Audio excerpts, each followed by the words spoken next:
listening to Unfiltered with Muhammad Uncut, a podcast about personal growth and authentic leadership. If you're looking for tips on how to manage others, get ahead, and make your way up the corporate ladder, this is not the show for you. This podcast is about being of service to others, leading from the heart, and evolving into a better version of yourself. Each episode brings you motivated stories about unfiltered leadership and authentic leaders, those who involve others, use their influence to amplify diverse perspectives, and inspire teams to achieve collective results. If this sounds like you, keep listening.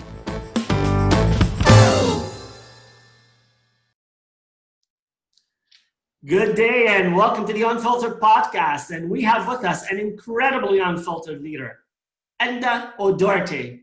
Did I say that properly? Mohammed, that is pretty damn good. Yeah, I tried to do the accent, but it's not going to sound as intriguing when you speak. So I probably sound like I have an accent to you. It's good. Thank you very much. Well, welcome to my podcast. I'm so excited to have you on the Unfiltered Podcast. Thanks for being with us today. Thank you so much. I'm going to tell my listeners a bit about who you are, because really, when you reached out to me and I did some reading and watching and learning about who you are truly an inspirational person. You've come with a very incredibly inspiring background, and that's what we're going to learn about today. But I think it's probably useful to do you some justice and talk about some of what you've done, even though I know you're going to share that with us today. So, you're an inspirational speaker and endurance athlete. You've taken on some of the world's toughest challenges. We're going to certainly talk about those today. You've pushed your physical and your mental limits beyond just marathon running. You've completed the Ironman Sweden and the Ironman UK, one of the world's toughest endurance races with a 4-kilometer swim, followed immediately by a 180-kilometer bike ride, followed by a full marathon. Wow! An incredible athlete whose mindset and mental toughness set him apart, completing 9 marathons in 8 days, an incredible feat while carrying a washing machine on his back. This makes for an incredible achievement and an incredible story that we're going to dig into today. You're all about constant change. You're about progression and growth. That's why you've got your vision on insurmountable feats like climbing Kilimanjaro, 19,000 feet, with a washing machine on your back. You're driven by fierce energy and passion to inspire others to achieve the best they can with energizing stories of physical and mental challenges that have set you apart on a journey of self-discovery. And that's why you're here today, and that's why you're our unfiltered guest. So welcome. Thank you so much for being with us. Thank you, Mohammed. Thank you so much. Do you know, when I hear introductions like that, I have a weird sensation. I'm listening to going, God, that guy sounds crazy. Yeah. Who is he? And I'm also thinking, God, he sounds like an interesting guy. I'd like to meet him sometimes. I'll arrange for that. Listen, your story is inspirational. This is the first time you and I are connecting in person, or at least virtually, and not the last time. But I want to know, who the heck are you, and what has inspired you to do all these amazing things? Oh, thanks, man. Well, it's a long story. I suppose really my story starts. I tell people I'm an alcoholic, and for a long time as an alcoholic, it was the darkest, most horrible thing about me. And I suppose part of my journey has led me to realize that we perceive to be our weakness, that we think is the dark side or something that we don't like about ourselves, with a change of perspective, it can be your superpower. So I was obsessed with alcohol for a lot of years. Thankfully, it's 12 years now that I'm sober. But that ability, or that problem that I had where I was obsessed with whiskey or obsessed with brandy or obsessed with vodka and drank so much at any opportunity, that's now my superpower. It's perfectly natural for me to get out of bed at 5 a.m., go to the gym, read some books, have breakfast in bed with my wife, maybe do some yoga, go for a walk by the river, and then start my day's work. It's completely natural to me. So the negative that I had is now my superpower. I suppose my own story too is that I became involved as a mental health advocate and an ambassador for mental health charities because I knew what the dark times felt like. I was extremely suicidal. I didn't sleep at one stage for about 6 months, and I was losing my happiness and my sanity because I didn't realize, but I had completely medicated all of my problems in life with alcohol. And when I stopped drinking, the wheels came off. So I suppose for me, it's been a journey of gratitude. I really appreciate my physical health, my mental health, my happiness. I don't take it for granted. And it has allowed me, to totally change my direction, from drinking 4 or 5 bottles of whiskey a week to being an author, you know, having my book, whoop, wrong shoulder, there we go, having my book come out this November. I work as an international motivational speaker. I've worked with TripAdvisor, I've worked with international banks. I'm loving life. I'm loving making a difference in my community, leading people and speaking about mental health and suicide in particular. And for me, you know, it's just been a magical journey. You know, even meeting you today, every single day, there's new people, new opportunities, new ways to spend my energy. And I'm so grateful to have them. I'm grateful that you're here. And I want to tell people, Enda in Gaelic means beautiful, if I'm not mistaken. Yeah, so in Irish, my name is Éanna, which means beautiful like the birds. And I was saying to you, my mother is intelligent lady, because O'Doherty means the hurtful or dangerous family. So I've got my nice yin and yang, my balance going on, yeah. And that balance is so integral to who you are, and that integration, and what can make us really, what can make life really difficult for us and give us a lot of adversities along our journeys. If we can change our perspective, as you say, we can use that strength that we may otherwise, all that energy that we may otherwise depend on feeding the monsters that are inside of us that are eating us away. We can use that energy to help us climb summits, right? And you've done that. So I had a journalist ask me a while ago, Mohammed, about my own mental health. And he said to me, Enda, where are your own demons now? And I said to this guy, I said, I still have them. But the problem, the good thing about them now is they're on page 16 of a very long list. I'm too busy trying new things, experimenting, helping people, improving, changing my life, communicating. I'm too busy living and being happy to worry about my demons. They're still there. They'll always be there. But, you know, if you can focus your mind on something else. And I think you hit the nail on the head too with people, you know, so many times the businesses and people I work with, you know, they set limits in their own life that really only exist in their head. You know, a couple of years ago, I ran a marathon, and you know, you get the finisher's t-shirt, and I had the, you know, finisher on my t-shirt, and I wore it all day, every day. I smelled like a trash can because I wore this t-shirt so much, and I had, you know, the big Bee Gees medallion medal finisher, you know, and I thought, my God, I can run a marathon. And fast forward a few years later, I was able to swim for 1 hour. I was able to cycle for 6 hours and run a marathon 15 minutes faster than I had 5 years earlier when I thought I was at my limit. See, our limits are here. Our limits really aren't anywhere else. I thought I could never possibly be fitter. I went back and did a second Ironman, and I was honest about my weaknesses. I made improvements. I made changes. I challenged myself, which so many people don't do in our lives. I went back and did a second Ironman, and I went 3 hours faster for the same distance. And I suppose the Ironman's slogan or their motto is anything is possible. And it really opened up in my mind that possibility that anything was possible. So as crazy as it sounds, what I did next was I wanted to build a mental health facility or treatment centre here where I live in Waterford in the southeast in Ireland. And we needed money. We needed $300,000. And we got that lickety-split because I put a washing machine on my back.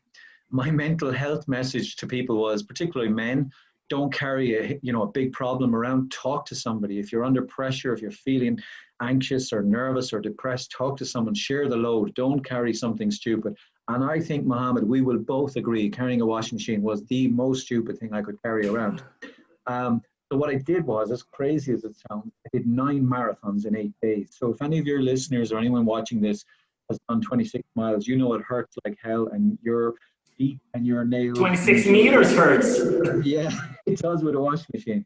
I did 9 marathons in 8 days. So about 30 miles every day with a washing machine on my back. And it tested me, like it really tested me. I lost all of my toenails. I lost the fat pads at the front of my feet. I broke both of my feet. I had hallucinations. I had what can only be described as combustible diarrhea. It was terrible. I was really ill. But, you know, it's when we're challenged, it's when we're squeezed and pressured in life. That's when the magic happens, when we step outside our limits. And, you know, a few years earlier, I had struggled to do 1 marathon. Here I was doing 9 in 8 days with a washing machine, but making a real difference to people in my community, you know, getting people to talk about mental health, getting people, particularly men, to talk about weakness and accept vulnerability. Right. And that's not something that men are comfortable with, right? Men have this facade of needing to be strong and formidable and insurmountable, and we can't let down our guard, as Brene Brown calls it. We can't take off our armor to show our vulnerability. We're not courageous enough. We choose to be these daunting, strong people on the outside and on the inside, it's okay to have the weaknesses. You know, when you talk about carrying that washing machine, a colleague of mine, and her name, she's a poet, her name is Nejwa Zabian, and she says, these mountains that you are carrying on, your back, you're only supposed to climb. You physically carried so many mountains on your back for the longest time. You know, your mom may have named you something that resembles the yin yang, you know, the beauty and the great devastating war, right? You didn't get to choose that, but you got to choose how you lived your life. And you may have made decisions that have led you down the path of adversity, and that's when you were, you know, an alcoholic. Let's call it what you have, and that's brave for you to be able to share that message, to let people know that, hey, I can talk about this because I'm healing. And it's always a process of healing. I don't think we can say we've healed. We're always healing. But you've carried, you know, earlier you said about it's crazy or stupid to carry a washing machine on our back. And I think, and I don't want to use the word stupid, I will let you choose the words you put, but it is unthinkable that we would do such a thing.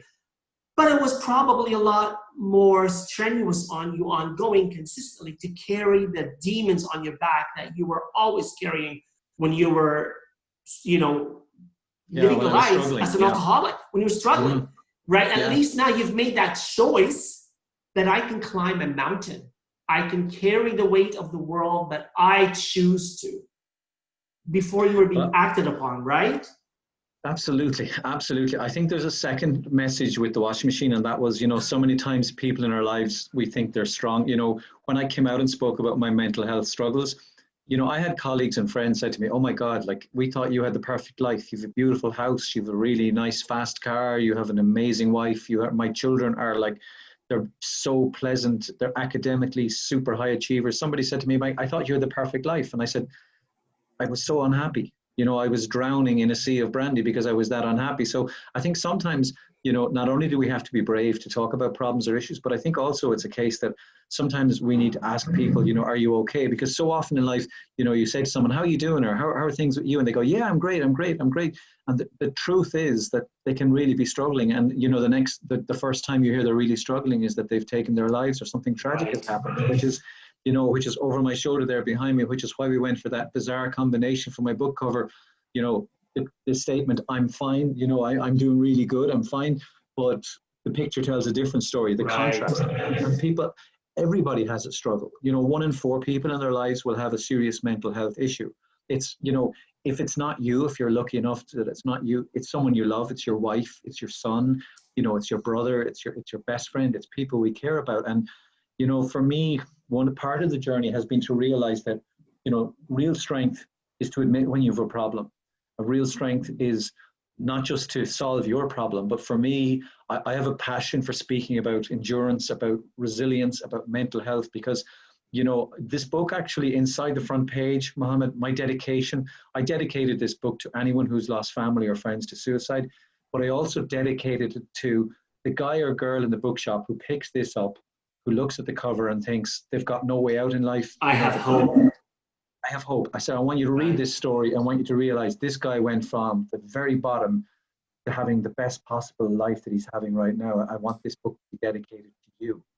And, you know, Enda, you say 2 incredible things. One is we're all dealing with demons, and we, you know, that's our own personal journey or nightmare. And then, you know, but the other thing is people are dealing with it. And on the outside, there's this facade that they look fine, They are fine, but they're not. They're burning on the inside, and we need to care enough to ask men, women, people in our community. And we just lost last week, I think last Thursday was Suicide Prevention or Awareness Day. Yeah, that's right. And the night of, a young man from our community took his life. Nobody would have known it. He was my daughter's friend, really close friend. And he was someone who was always giving them advice about how they could be better. And nobody knew he was struggling. And the whole community was reeling from it because nobody saw it coming. And what could we have done? What could his friends, his family? Now, I mean, no one has to feel regret, but we need to be aware that we can prevent this. To your point, we can talk about it, tell people it's okay, let them know we are here to support them. Whether this is in a workplace where somebody's family member is struggling because they're dealing with a mental health issue or a physical issue like cancer or some sort of disease or alcoholism, drugs, substance abuse, or whether they are dealing with it themselves, we need to see the signs and we need to say, I care. Yeah, I think that's the simple thing is, I spoke at a conference in Baltimore a while back, and they had a fantastic reaction to what I spoke about, particularly on Twitter. But one of the lines that sort of really ignited people's imagination was, I said, the fundamental thing about humans is our humanity, our ability to care for others, our ability to reach out and make a difference. Like I work as a speaker. Look, my wife has a serious handbag addiction and shoe addiction. She shops regularly. So I've got to make some dollars. I've got to work. But I do pro bono every month. Like my dad is still with me, a very wise man. He would say to me, having money in the bank is great, but unless you've got something in your heart and your soul, the money is meaningless. So I do pro bono pretty much every month for events and for charities, and I mentor a lot of charities in how to raise money and how to conduct media campaigns for charities, because our campaign was so successful. I should say, partly the story with the washing machine too was, I'm not as stupid as I look, Mohammed. The washing machine was designed as a media hook, and it worked like magic, because every TV station, radio station, they wanted to know about this mad Irish guy that was like running around the country with a washing machine in his back. And I suppose then when they heard that I was going to attempt to climb Mount Kilimanjaro with a washing machine, it was, really caught fire from a real washing machine, like. Yeah, so everybody asked me what weight is the washing machine. Obviously, first thing I did was took my hammer out, and as many pieces as I could knock out of it, I knocked out of it. But it weighs, if you've got any 12-year-olds in your life, it weighs about the same weight as an average 12-year-old. So if you can imagine doing 9 marathons in a row with a 12-year-old on your back, that gives people a good idea. I can still see the faces of the lovely people in Tanzania. They'd heard about the Irish and how lovely we were, but how we were a little bit nutty. When this Irish guy gets off a bus in Tanzania with a washing machine strapped to his back and heads up the mountain, they were like, what the hell is going on here? Is there symbolism in the washing machine? Yeah, so like the symbolism is, it's a hidden load. It's meant to remind people that not everyone's load can be seen. The guy who, like, that young man you spoke about, if his problem or his load had been as obvious as my washing machine, he could easily have been saved. If he had spoken about his load, the difficulty, his life could have been saved. And, that was the part. I think too, sometimes when people talk about mental health and resilience and determination, those topics, sometimes they can be quite dark and they can be quite, difficult for people to begin the conversation. But the lovely thing about, I don't know, maybe it's my lovely smiley face or my half Santa beard, but when people meet me or they see my washing machine, they light up, they smile, they laugh. It's a great conversation opener. Like people say, what the hell are you doing? Are you completely crazy? And then you tell them your backstory and you tell them why. And, it has a great energy. It has a magic about it. So much so, Mohammed, that, as we got further and further into the months and months of training, I had to stop training with the washing machine, because if I went outside my front door, I had people taking selfies, people coming over, people wanted to talk, people wanted to do radio interviews. And like my wife, who's literally my right-hand man, she made me train with a big, rucksack with stones in it, because that way people just left me alone. Whereas if I went out with my washing machine, there's an instant crowd, which I suppose is nice too. But yeah, we had to make changes.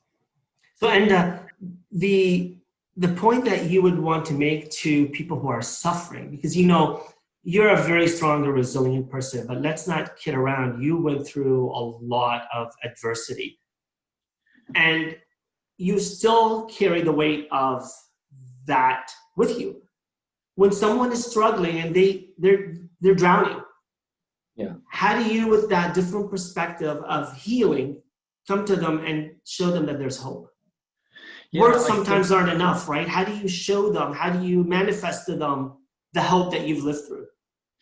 Yeah, I look, first of all, I sell hope religiously, pardon the pun, but I tell people there's always sunshine behind the dark clouds. You just have to hold on till it appears.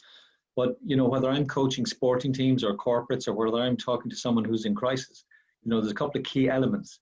You've got to take action to escape where you are. Sitting on the couch or sitting on, your doorstep, looking out at the world and thinking, I hope life gets better. Hope is great, but you've got to take action. You've got to do something. So for me, for example, I know my triggers would be sleep. Like, if you email me after 9 p.m., I'm not going to see it because I don't have a phone near me. I have a digital sunset with no technology. and I sleep like a baby at 9 o'clock. I get out of bed at 5 a.m. because that means I don't need a sleeping tablet tonight. I go to the gym 7-9 times a week because I know that reduces my anxiety. It reduces my depression. COVID has messed me around a little bit, Mohammed, because I am the world's greatest hugger. The first time we meet, I'm telling you now, I'm going to give you a hug that will break you in half. I'll lift you up like a bear because I'm getting free serotonin, human contact. I laugh a lot. I smile a lot. You know, I listen to lots of really good music, whether it's jazz or classical music. You know, if you're struggling, you know, whatever aspect of life, whether it's financial, you know, I hear guys say to me, oh my God, you know, I wish I had more money. And I say, well, what have you done about it? And they go, well, nothing. So they're sitting, it's crazy, but they're sitting there hoping that money is going to come in the front door, like it's going to start raining. You know, there's a great line I heard once, which is, we are masters of our own destiny. You know, our health, our physical health, our emotional health, our financial health, our relationships, they're in our hands. You know, we've got to do something. We've got to take actions. Doesn't matter what action you take. Doesn't matter if it's big. Doesn't matter if it's small. But take an action. Be persistent. Be consistent. Take actions. And when you see improvement, take more of that action. And if that action doesn't work, you got to go the other direction and change. But, you know, don't sit and be paralyzed by fear. You know, I was talking to a gentleman recently. We were talking about the concept of fear in our lives, and I said it's like cling film or sellotape. You know, sometimes if you put a layer of that sellotape around you, you could drive the car, you could function. But if you put enough layers of it, eventually you're frozen. You can't do anything. So for me, you know, it's about hope. It's about action. It's about, you know, being honest with yourself and saying, you know, what I can do. I think sometimes people forget, Mohammed, that, you know, the smallest actions can have the biggest consequences. You know, you were asking me about the washing machine and the weight. So somebody said to me one day, they said, my God, like you're 52. How can you be so strong and so healthy at 52? So I tell them this story that my coach said to me one day, he said, Enda, can you do 10 push-ups? And I said, of course I can do 10 push-ups. He said, please do 10 before you go to the bathroom. And I sort of went, 10?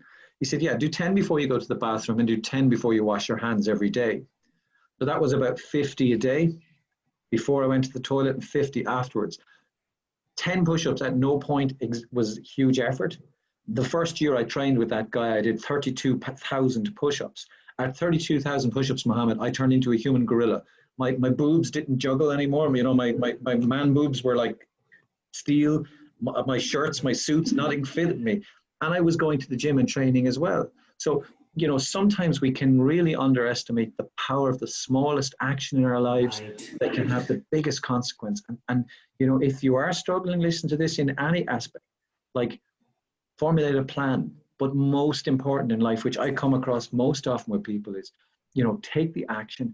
Don't be afraid. However small. And keep in mind too that however small the adversity can be, pebble upon pebble, you'll get a mountain of adversities that can weigh down on you, right? So, you know, you can take that perspective where one little thing, another little thing, and eventually it's a mound that, you know, like a mound of shrubs that you find in the desert. You pack them all together and they'll create a fire. But the same thing, you can take the energy from that fire and use it to burn and to help you, right, to burn it away and to get energy from that fire. So, you know, take that adversity and turn it into action. Don't sit there and lament. And I know for people who are struggling, those adversities can seem overwhelming. But do one small step at a time. Face that fear one tiny step at a time. You know, it doesn't have to be Kilimanjaro.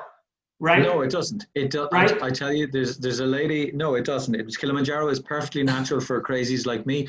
But you know, I was mentoring this lady, and she's been struggling with. We'll say she's calorifically challenged at the moment. She was struggling with a few pounds, and she rang me one evening. She said, "Enda, look, I know I've read your video and I read your blog today. I want to give up." She said, "You know."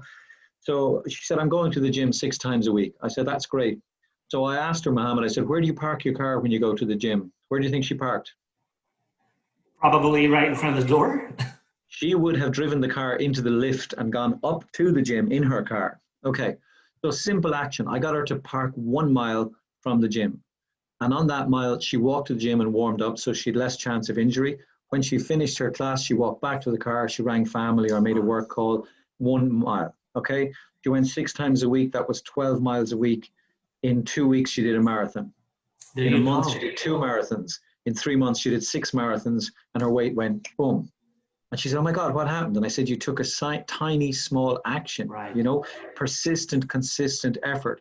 I think where a lot of people go wrong too is they're not kind to themselves. You know, I want people to read my book and be inspired, but I don't want someone to read my book and go, oh my God, I can only do 3K. You know, I can't climb Kilimanjaro. My life is miserable. No, I started at 3K. You know, I ran 5 miles and it nearly killed me. You know, I ran my half marathon. It's about finding, for me, it's about unleashing your own potential. You know, I know your podcast. I've listened to, you know, material. I've read your material and it's really uplifting. I love it, Mohammed. And well done. Thank you. But I want to be negative, okay? Because all your guests are always positive and tell you good. The average person listening to this podcast, okay, lives 28,000 days. Days. That's all you get. 28,000. Days on average. Yeah. It does not matter how much quinoa you eat, how much lycra or spandex you buy, how many bikes you buy, how many spin classes you go to. We all get approximately the same amount. You might improve the quality, I might live slightly longer. But my passion is to tell people, to remind people, it's about today. Today is one of those 28,000 days. I promise myself when I get into bed tonight, I will not possibly have been able to squeeze anything else from today.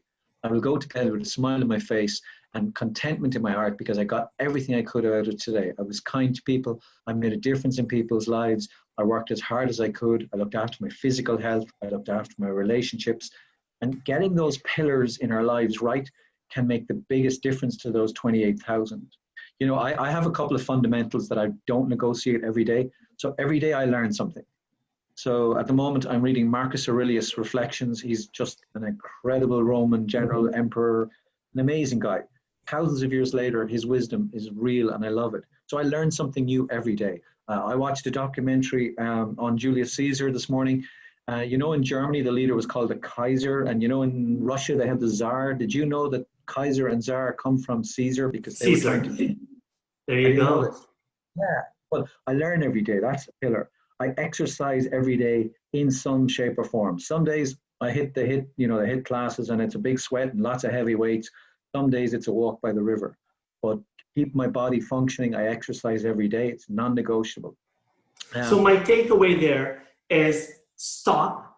And similar to that lady who learned to walk a mile, or that person who's doing 10 sit-ups or 10 push-ups before and after the bathroom, right? Yeah. Stop and look at the small incremental changes that you can make each day, not tomorrow, not what you should have done yesterday, but today, what's truly in your hands. What can I do differently now? What are the small changes? Because those small changes can become big incremental changes over time. And you know, even though this podcast is for anyone, it's about being unfiltered, removing the masks, saying I'm enough, I'm okay.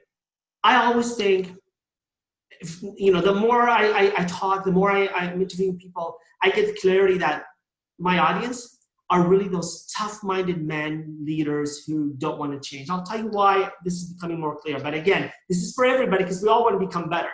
When I was growing up, I was bullied. I was bullied by the jocks. I didn't feel like I was good enough. I didn't feel I was man enough. I didn't feel I was male enough, much enough, good enough, anything enough, sporty enough. I grew up not feeling enough. Even my name wasn't enough. I changed my name. I changed so much about me till I got older. I even tried suicide. I tried to take my life because I just couldn't take it anymore. There you go. And it wasn't until I accepted myself for who I was and wanted to become and reclaimed my identity that I felt I am the owner of my own destiny. I am the master of my destiny, as he said. I want to say to those men who are leading, because we want to change the landscape, we want to have more diversity in our leadership, men, women, whatever, right? But right now, most leadership positions, most CEOs are men, 98%. Those men are struggling inside because they are dealing with adversities they don't talk about, they don't help others, they don't know how to lead from the heart. They believe that leadership is about profit and having a crystal ball to tell the future and increasing the well-being of our organization financially and not just emotionally and mentally for the people that work with us. So I want to say to them, you need to be in touch with this feminine side, with the emotional intelligence side that says it's okay to think about being creative and innovative and get in touch with your feelings, get in touch with your heart. Men don't want to have that connection with themselves or with each other. Just recently, men have started to talk about these things in the locker room. But for the longest time, and I think it is still the norm, men are macho. Men have to be tough. But you look at you, 52, climbed Kilimanjaro, carried a washing machine on your back, but you are in touch with who you are inside as well as the outside. Yeah, you know, Mohammed, I said to my wife at one stage, why did you not tell me to stop drinking? And she said, oh, I did, but she said, you know, I knew that when you stopped drinking for you, when you loved you and took care of you, then it would be permanent. She said, if you stopped drinking for me, it would be a week, a month, or a year. And I think a lot of people need to learn, you know, we got to be kind to ourselves and we got to love ourselves. I think, you know, you made an interesting point there about leadership. You know, on the first day of lockdown in Ireland, my wife works as a teacher. And about day 2, I think she got a phone call from the principal of her school. And of course, she did the instant thing an employee does. She went, oh my God, what have I forgotten? You know, have I not done something in Google Classroom or Teams, or oh my God, I forgot to post something, or, you know, I'm in trouble. And her principal just rang to see how she felt. Was she okay? And was her family okay? Nothing to do with school. What a difference that made. 6 months later, she's still talking about it. And I know if her boss asked her to stand on her head and spin around, she'll do it twice because she knows that person cares, that person has humanity and has a heart. I think I'm very privileged to work with a lot of management teams and companies, you know, and particularly in crises when leadership shows, you know, during COVID, it's been so difficult, so much fear, so much anxiety, so much challenge. But here's the thing about challenge and anxiety and pressure. It's a real chance for real leaders to demonstrate not just who they are, but what they believe in and what they stand for. And I think the companies and the real leaders that I see who are successful, sure, they've got a big game plan, you know, financially or, you know, strategically, they know what's going on, they know what time it is, but they realize that their company, their success depends on people who have hearts, who have souls, who have families, who have children. And that level of intelligence and care that moves them to being exceptional leaders. You see, so I think sometimes in the structure we do interviews, you know, we do CVs, we do resumes, we get, you know, promotions. But for me, leadership, it's not a title, you know, it's a set of actions, it's a set of beliefs. You know, the fact that you're the boss, you know, it's not a ceremonial title. It's something that should be demonstrated in how you respect, how you speak, how you affect people in your employment.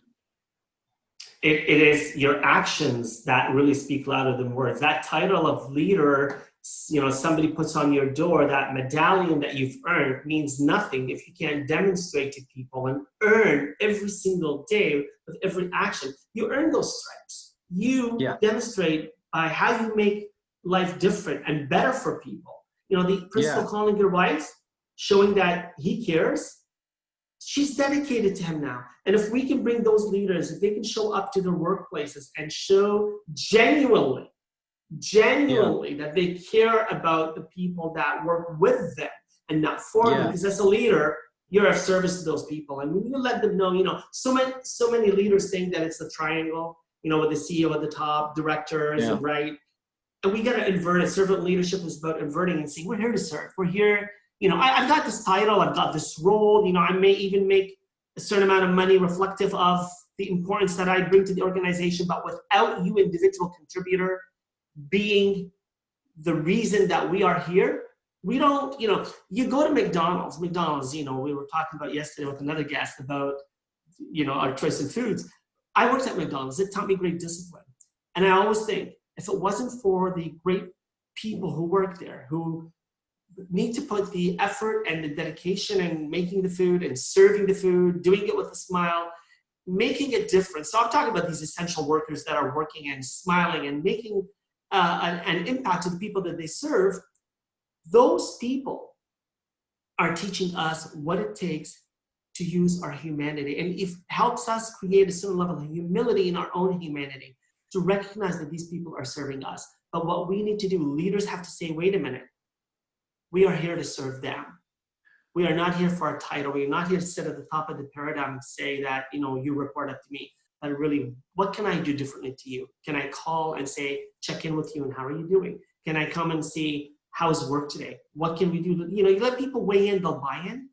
And it's not about role and what, you know, the authority somebody bequeaths to you, but it's about how you demonstrate sincerity in the actions that you perform to serve the people that you're there to serve.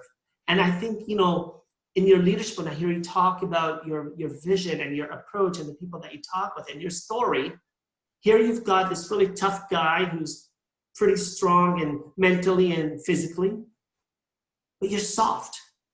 And soft is not a weakness. No, I think like it's maybe it's a good slogan for a t-shirt, but I think kindness can be a superpower. You know, I did an interview for a radio station the other day, and they did this pre-interview where they like make sure that you're not going to say anything outrageous. And the lady who did the pre-interview was very stressed because she had like 3 or 4 kids screaming around her because she was working from home. And she said, she kept apologizing for her kids crying. And I said, look, it's okay. It's family music. I have kids. I love the sound. I didn't even hear them crying till you pointed it out. So the next day, I was thinking about this lady. So I went on Amazon and I bought her a big pile of puzzle books and color books. And it was like, I spent maybe $10, I don't know, $15. And I sent it to this lady, and I just had a note saying, maybe the next time you have an interview, it might get you a few minutes of peace. Have a great day, and thanks for having me on the radio show. Yeah, but here's the thing is, my phone started buzzing the other morning, and I was like, what's this about? And then I realized this lady had tweeted a picture of the coloring books and said, kindness is powerful, and told the story. And then another company contacted me because they liked the idea that, you know, that the smallest action makes the biggest consequence, you know, and I just love the power of kindness. I love when you ring someone up. My dad's of a generation, when I ring him, the first thing he says is, what's wrong? He assumes someone is dead or someone has something bad has happened. Negative. What's wrong? I go, Dad, nothing's wrong. Why does something have to be wrong? But, you know, I love setting myself challenges, or people who follow me on Facebook or Instagram. I love setting challenges like, you know, ring 3 people today you haven't spoken for 5 years. You know, find someone you were in high school and ring them and find out what they're doing with their life. Or, you know, that guy in work or that person that you trust or that person who's always been there for you, ring them today and say thank you, you know. Or, you know, somebody who you've had an argument with and you know you're 100% in the right, you know you are completely correct. Park it, ring them. It's okay. Yeah. The peace. Forgive. Okay. Forgive. Ring someone and tell them, walk up to someone and say, I really appreciate you. Or walk up to someone and say, you know, I never told you this, but I love you. I love your company. Or I love what you mean to me. Because, you know, for me, those emotions and those actions, you know, it's like walking in sunshine. You feel fantastic. I'm looking at the lovely sun coming in your window there beside you, Mohammed. Mine, unfortunately, is artificial, but we don't have sunshine in Ireland. Well, you've got a lot of green grass. Oh, a lot of green grass, and everyone, all the tourists say it's so beautiful and green. That's because it rains all day, every day. But no, for me, like actions like that and encountering people with kindness, you know, actively being purposeful in your life and doing things, you know, that's a ray of sunshine right there. Just spreading that kindness, right? Can I tell you an amazing experience I had? I'd love it. Well, a couple of years ago, I was going on a flight from Dublin to Austria to Vienna. And I'm the nightmare guy. You know, the guy who sits beside you and you go, oh my God, he's going to talk the whole journey. That's me. Okay. You know, the guy you put your headphones in, even though they're not charged, and you pretend no speak English. No speaking. Yeah. Right. Okay. So I sat beside this man, and as I spoke to him, I noticed he had a scar on his arm. And I just conversation. I said, did you hurt your arm? Was it a bike accident or something? And this guy said to me, he was an elderly gentleman. And I was shocked because he told me that he was going back to Austria for the first time since World War II. And he was an Auschwitz survivor, and he was sitting on the plane with his wife. And they were going back to their home village in Austria to see what was left of their life. And I went, oh my gosh, I can't believe what I'd asked. And he explained to me that the scar on his arm was where he had taken a knife. And the day the American soldiers had liberated Auschwitz, this guy took a knife and he cut the SS number from his arm. And he said, I would rather my scar than their number of hate. I'm a person, I'm a human, I'm not just an object to be, you know, to be marked. And he told me about how he'd gone to the States, and he told me about, you know, his family, and he'd set up business, and, you know, his kids had gone through high school and university. And I sat amazed at this guy's story. And I said to him, I said, like, how could you possibly have such, you know, horrendous, all of his family had died. They had been killed in the concentration camp. And he met his wife in the concentration camp, and they had gone to America together as children and ended up meeting and growing up. And he said to me he said, I'm master of my own destiny. My happiness is in my hands. He said, I chose a life full of hope, a life full of positivity. I could have chosen a life full of anger and misery, but I wouldn't have enjoyed my life. He said, I had the most amazing life. And I sat on that plane, and I know this is the real shocking thing, Mohammed. I was quiet because I talk a lot. But what a privilege to meet someone like that. And it was amazing. I took that, you know, story literally, not just in my ears. I took that story in my heart. You know, we're all masters of our own happiness. Right. You know, it's just a matter of, like you said a few minutes ago, get the mindset and take the right actions. Well, that story reminds me, I believe it's Viktor Frankl, right? Also in Auschwitz, and his perspective and the truth that we have the power of choice and we can choose. And, you know, you talked about your dad, you talked about this elderly gentleman on the plane. Most of the time we reserve kindness for an action or a reflection that we exercise when we're 80. We want to look back on our lives and with regret and say, what could we have done differently or better? What you remind us is kindness is something that we can exercise today, every day. Look at, you know, whether when you're putting your head on your pillow, think about how was I kind today, or you're looking to the next day to think, what can I do tomorrow? Because it's those incremental changes that change you and change the world, and you know, bring sunshine where maybe sun doesn't shine. And we need to do that often. And, you know, what I want to ask you, I have something called the Unfiltered Thought of the Week, where I ask the guests to give that ray of sunshine, that piece of advice to help the listener become a better person, an unfiltered leader, and a genuine human being, somebody who's human but humble, right? What piece of advice would you give for people to connect better with that piece of kindness in their life? I think, you know, that what I said to you earlier about that we're here for a very short period of time. I think it's really important, you know, that we maximize everything in our life, all the good things. We tend to maximize, you know, we tend to maximize the fries, and we, you know, we'll supersize the fries and supersize the Coke. My thought is supersize love, supersize kindness.